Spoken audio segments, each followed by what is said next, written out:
Beyond the headlines, the brutal truth about Black women in corporate America. Good morning, everyone. Thank you for being here today. I want to begin by acknowledging the profound wisdom that shaped this talk. Recently, I had the privilege of interviewing Remona Hazel, a visionary force whose work has fundamentally transformed how we understand representation and power in corporate America.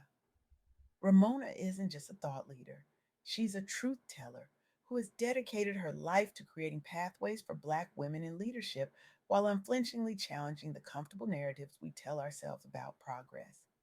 Her courage to speak truth to power has opened doors for countless women who might otherwise have remained invisible in spaces that weren't designed for them.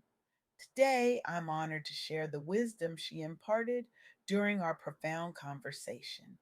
Wisdom that I believe has the power to transform how we all think about equity and inclusion. We live in a time of headlines, headlines that celebrate record numbers and historic firsts, headlines that tell us we're making progress, and in many ways, we are. But beneath these celebratory headlines lies a more complex reality, one that Ramona illuminated with remarkable clarity. Here's a headline you might have seen recently: Women CEOs reach record numbers in Fortune 500 companies. 55 women now lead these corporations, the highest number in history. This is, without question, worth acknowledging. But when we look closer, as Ramona encouraged me to do, we discover something troubling. Of those 55 women CEOs, only two are Black women: Thasunda Brown Duckett at TIAA and Tony Towns Whitley at Science Applications International Corp. 2 out of 500 companies. Let that sink in for a moment. Not 20, not 10, 2. This is the illusion of progress, the dangerous assumption that advancement for some automatically means advancement for all. It doesn't. And this disconnect between perception and reality is what I want to explore with you today. The truth is, progress for women in general does not automatically translate to progress for Black women specifically. The barriers Black women face aren't simply gender barriers with a racial component added on. They are unique intersectional challenges that require specific intentional solutions. As Ramona explained during our interview, representation matters, profoundly so. But real equity requires intentional action beyond surface level gains. While more women are breaking into C suites, systemic obstacles continue to keep Black professionals from advancing at the same rate as their peers. The pipeline isn't just leaking. For many Black women, it was never fully constructed in the first place. Consider Thasunda Brown Duckett's journey. When she became CEO of TIA in 2021, she entered a finance industry historically lacking diversity at senior levels. She faced not only the pressure of leading a major financial institution, but also the added weight of representation. Knowing her performance would be scrutinized through multiple lenses, knowing that her success or failure would impact opportunities for countless other Black women. What makes Duckett's leadership particularly powerful is her approach. She didn't just accept the role and focus solely on financial metrics. She prioritized building internal talent development pipelines, specifically focused on mentorship for underrepresented groups. She advocated publicly for inclusion both inside her company and across her industry. Under her leadership, TIAA saw measurable improvements in employee engagement scores among minority staffers, and her advocacy elevated conversations about authentic representation beyond just numbers. Before joining TIAA, Duckett served as CEO of Chase Consumer Banking, where she championed financial literacy initiatives targeting underserved communities. Her leadership has inspired other organizations to re examine their succession planning practices with an eye toward truly inclusive advancement. This is what meaningful progress looks like, not just breaking through glass ceilings, but reinforcing the ladder for others to follow. But even as we celebrate these individual triumphs, we must confront a disturbing trend that Ramona highlighted in our conversation. The economic landscape is impacting Black communities, and especially Black women, more acutely than ever before. Recent Bureau of Labor Statistics data shows that in April 2025 alone, Black women lost over 106,000 jobs, the largest drop among any demographic group amid rollbacks on diversity, equity, and inclusion efforts and shifting workplace cultures. 106,000 jobs in a single month. This wasn't random economic fluctuation. Black professional women's employment was disproportionately affected by corporate cutbacks on diversity programs coupled with broader economic shifts. This trend followed several years where DEI initiatives had begun opening doors but proved vulnerable when organizations retrenched during market uncertainty. The crisis sparked renewed urgency around sustaining, not just launching, inclusion programs so gains aren't easily reversed. It also highlighted how quickly hard won advances can be erased without vigilance. What looks like progress can be startlingly fragile when it isn't anchored in structural change.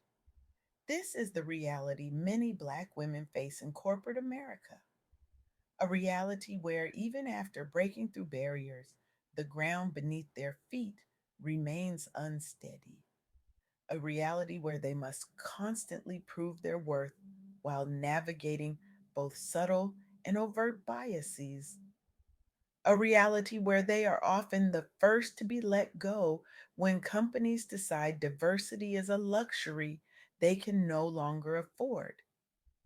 But here's where Ramona's insights become particularly powerful.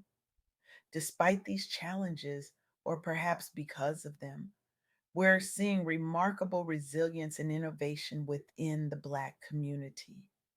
By mid 2024 into early 2025, reports showed that approximately 14% of all U.S. businesses owned by women were led by those identifying as Black or African American, making them the fastest growing segment among new entrepreneurs. This isn't happening by accident. Facing barriers in traditional employment, many Black women are creating their own paths, but they still face significant challenges. Accessing startup capital remains harder compared to white counterparts, due largely to historic wealth gaps, plus ongoing bias within lending institutions. In response, Black businesswomen have increasingly turned toward digital platforms, which lower traditional barriers to entry and formed collaborative networks sharing expertise and resources outside mainstream channels. These entrepreneurs have shown notable increases year over year in revenue generation, alongside greater visibility through national pitch competitions and grants targeted specifically toward minority founders. Many started their ventures after encountering glass ceilings or outright layoffs in corporate America, demonstrating remarkable adaptability amid adversity. Their success stories provide blueprints others can follow and put pressure on larger firms and funders alike toward more equitable practices industry wide.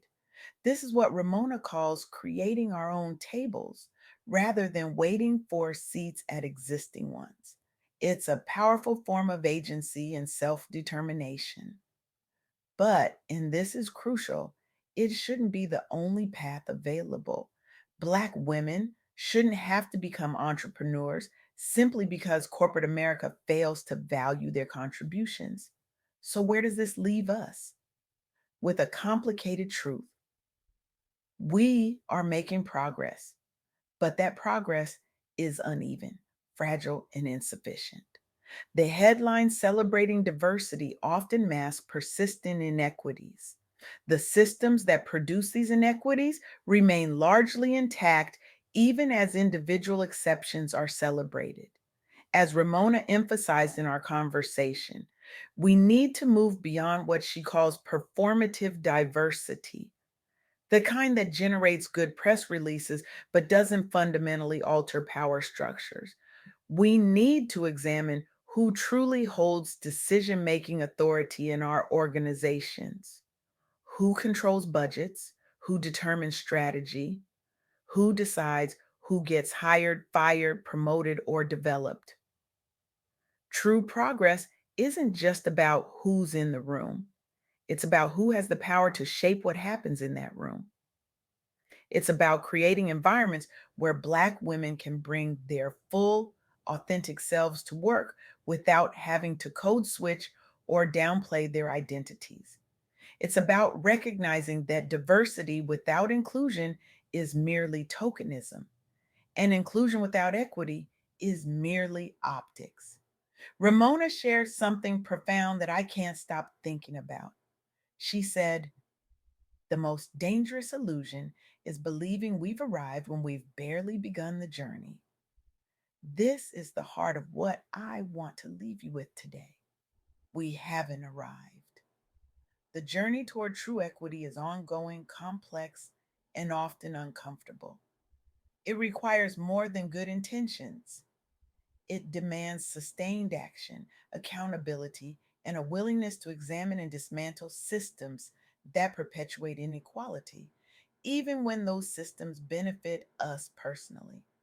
For those of us who identify as Black women, Ramona's message is one of both validation and empowerment. Your experiences are real.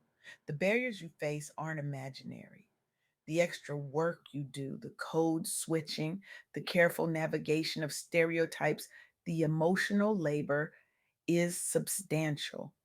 And you deserve workplaces that recognize your full humanity and value your contributions without requiring you to diminish yourself.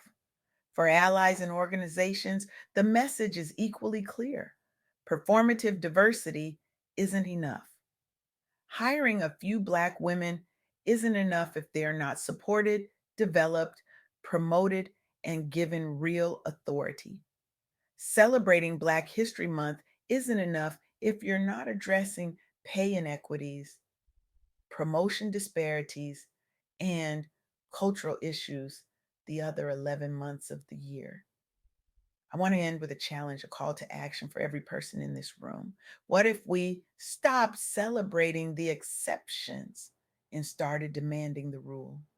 What if we refused to accept the narrative that two Black women CEOs in the Fortune 500 represents progress? What if we held organizations accountable not just for who they hire, but for who they promote, who they pay equitably, who they truly empower? The revolution we need isn't just about representation, it's about redistribution of power, of opportunity, of resources. It's about creating systems where Black women don't have to be exceptional to succeed, they just have to be good at their jobs, just like everyone else. So I ask you, what power do you hold and how will you use it? If you're a leader, how will you ensure that your organization's commitment to diversity isn't the first thing sacrificed when budgets tighten? If you're a colleague, how will you speak up when you witness the subtle biases that undermine Black women's contributions? If you're an investor, how will you direct capital toward Black women entrepreneurs who have been systematically denied access? The time for celebrating incremental progress is over. The time for fundamental transformation is now. And that transformation begins with each of us refusing to accept the illusion of progress and instead demanding the reality of power. Thank you.